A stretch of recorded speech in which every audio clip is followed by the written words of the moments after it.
Greetings. This is Phil Amerson again with the To Be and Do podcast, part of the Belonging Exchange. And it seems that I don't run out of wonderful guests to talk with. And today, wow, so good to see you, Kenton Hundley. Uh, I'm trying to remember the first time we met, but it was in San Diego, and Uh-huh. you were you working already at the church, or did Uh-huh. you come? I thought I so. was I was there. I was there before you, yes. Okay. Well, you're part of the welcoming committee I had. If you want to call me that. Yeah, I was, yes, that's the right way, the polite way to say it. Who's this guy committee, right? Yeah, who's this guy from the Midwest, Right. Who's this guy from Indiana? Well, And you know what? I don't remember the first meeting, Phil, but I do know that you asked me about my parents and you asked me about my father and where he went to school and what kind of work he did. And then I think a couple days later you said, ask your dad if he knows so and so. And I called my dad and he said, who the hell's that guy? How's he know about me? And it blew it blew my mind that you could just drop a name from Hampton Institute 1960 whatever, and my dad knew exactly who you're talking about. So from that moment on, I knew you were a good guy I could trust. And then Elaine, her accent and her former work as a teacher reminded me of my mother's friends who she'd go out to lunch with in the summertime as a school teacher. So I just always felt real comfortable with both of you. So I don't know what well, day it was, but I know those two components were really very important in shaping and forming our friendship, our relationship. yeah, I remember you being a little surprised that I knew anything about HBCUs, and actually, And I had more, and name drop, not just knowing about them, but able to name drop. And I was like, okay, let me sit up straight with this guy.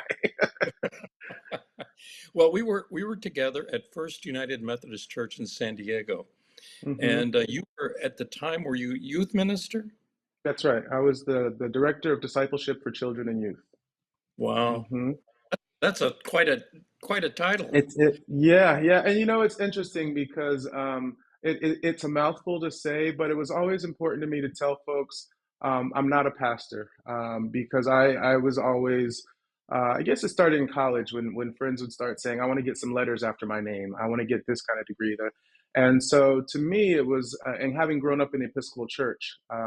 It was very important that I always respected the work that those that were ordained in ministry did. So, in terms of pastoring, in terms of a flock of children, I'm okay with that. But it always made me a little bit uncomfortable when people would say Pastor Kenton. I'm the youth director because I just I think it was more of a thing of respect, and for me it was also a bit of authenticity and knowing that I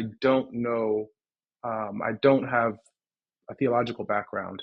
Um, Well, let me uh, introduce you to our listeners. This is Kenton Reeves Hundley. He says he's a dad, a son, a brother, a friend, a teacher, a student, a poet, a runner, a believer, a listener of good music, a dreamer of better tomorrow, a two-time marathoner, executive director of Dream School of the Arts. yes, sir.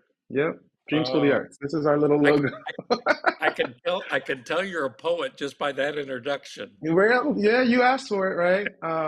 Yeah, those So are tell all us the about the Dream different names I School of the wear. Arts. The Dream School of the Arts is my third baby.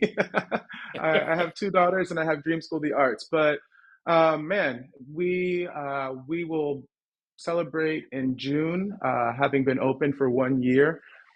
It's an after-school program for fourth and fifth graders in the Normal Heights community of San Diego. It's an inclusive community center. We focus on what we call the AHA, and in teacher talk, that's when the student gets it. Like you're teaching your lesson, oh, I get it, and they can go on and do their activity. But we call it the AHA here because the first A is for the arts, and then the H is for healthy living, and then the third A is for academic support. And so each day the kids are here, Monday through Thursday, after school, and we focus on, like I said, the art. So we have a music teacher who comes in twice a week. He's with the kids 2 hours a week. We have all their free time is filled with creative space and creative activities to do. We have guest art instructors. Reverend Trudy was our guest art instructor this Oh, week. wow. So that was fun. It was cool for her to come in and see the work that we're doing here. We had an artist last summer who has done art murals all over the world. He grew up as a son of a missionary in Africa. I don't want to misstate the country he grew up in, but then came to Seattle in the '80s. He has a huge mural of Dr. King on a freeway here with Dr. King's arms outstretched, and he was with the kids last summer. First semester of this school year, we had a recent transplant to San Diego, and she came from Nashville, and she had worked at levels as high as Vogue magazine. She helped bring Nashville FC, MLS team to Nashville with marketing and art. So it's been quite organic in how we get the artists and musicians in here.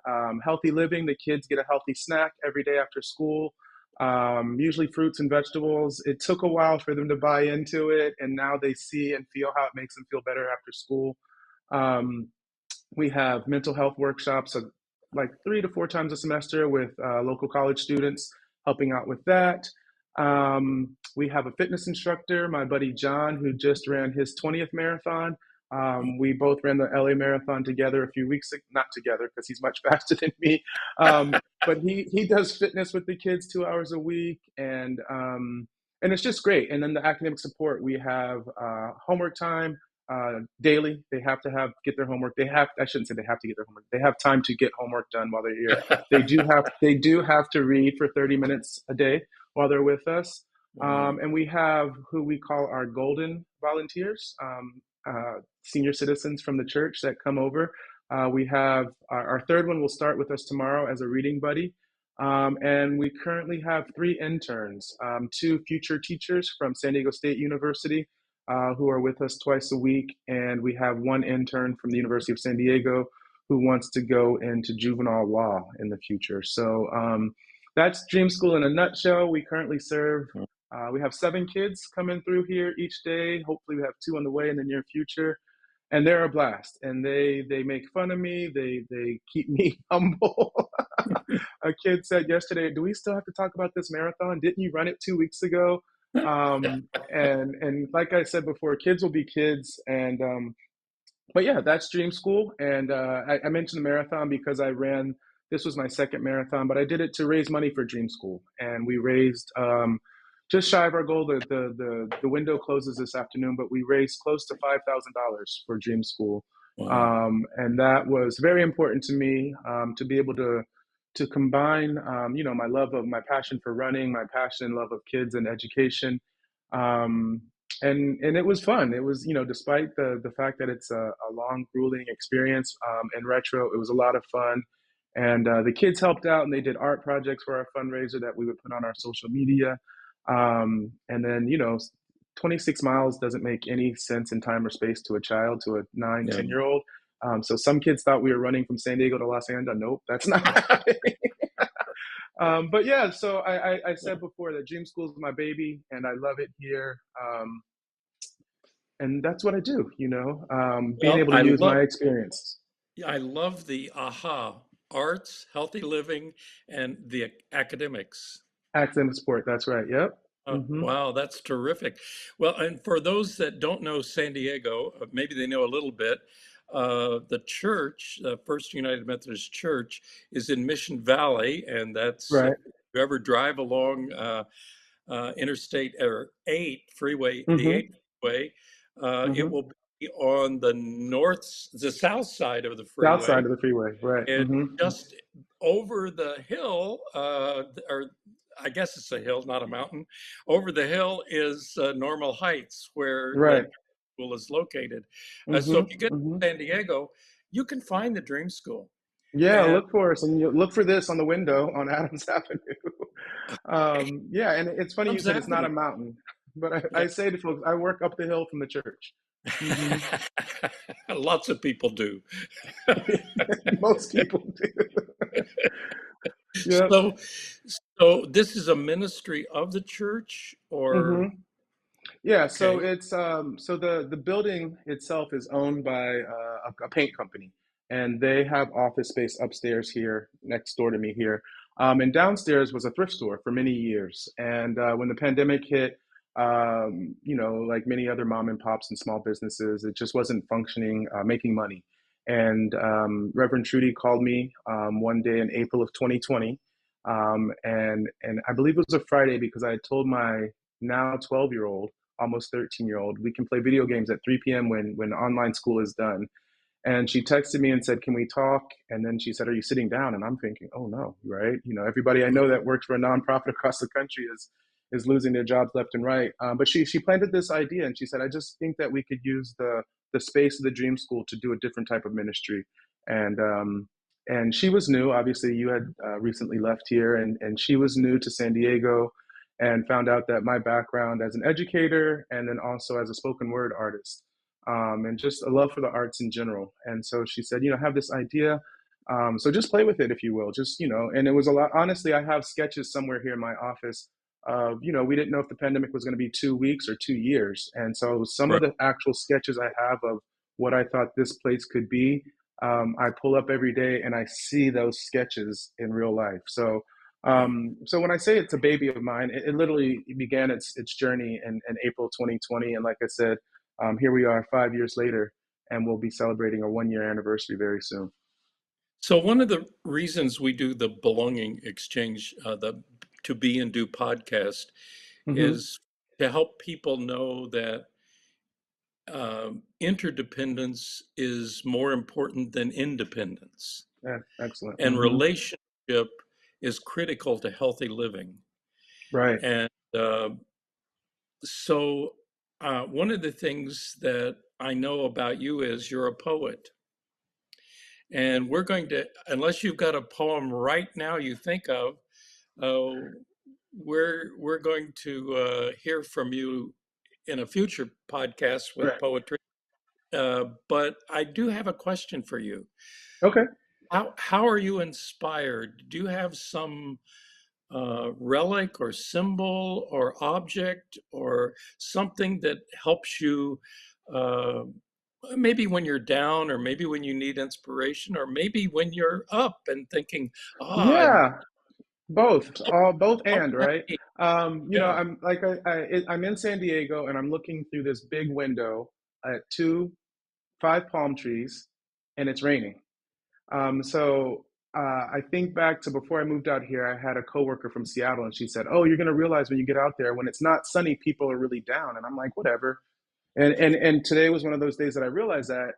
And as you asked that question, I'm looking out the window thinking my answer, and there's a picture of my mom and dad at my college graduation, wow, and they both look young and happy and proud. And my father passed away in 2022, and it was one of my hopes and dreams that he would be able to FaceTime into our open house. But that didn't happen. And my mom is aging. She turned 82 in February, this past February. But this picture of them reminds me of where I'm from. It reminds me that they always believed in me. The road wasn't always smooth, but they saw me through. When I told my parents in 1998 that I was going to move to California to do something with my art and my poetry, my dad said, "Okay, and if it doesn't work out, you can always come home." And my mom said, "Why you got to leave me? I can get you a job as a teacher here in Virginia." Um, but here we are. To this point in my life, I've been here in California longer than I was in Virginia. So it's expensive to fly across the country. My mom's in the Charlotte suburbs now. But being able to look at that picture of at the time, my biggest, most proud day of finally getting that degree and saying, "Hey, I did it." Um, they knew I could do it. I had days and weeks and screw ups where I didn't believe I could do it, and but they saw me through that. And then that was in '97, and moving back home, and then deciding I want to go to California in '98. And so I left home in January '99. And I've been out here, like I said, now longer than I was in Virginia or Pennsylvania where I went to school. So that's the relic that I look at. And then there's a picture of my daughter right next to it. uh, And both of my kids keep me humble, very humble. You know them, Phil. But that picture of mom and dad is probably that sacred object here in my office. great. Well, thank you for this first recording. We're going to do another one and hear some of your poetry. But Okay. people to know that this is Kenton Hundley, dear, dear man, a good friend, a poet, and this is the Be and Do podcast.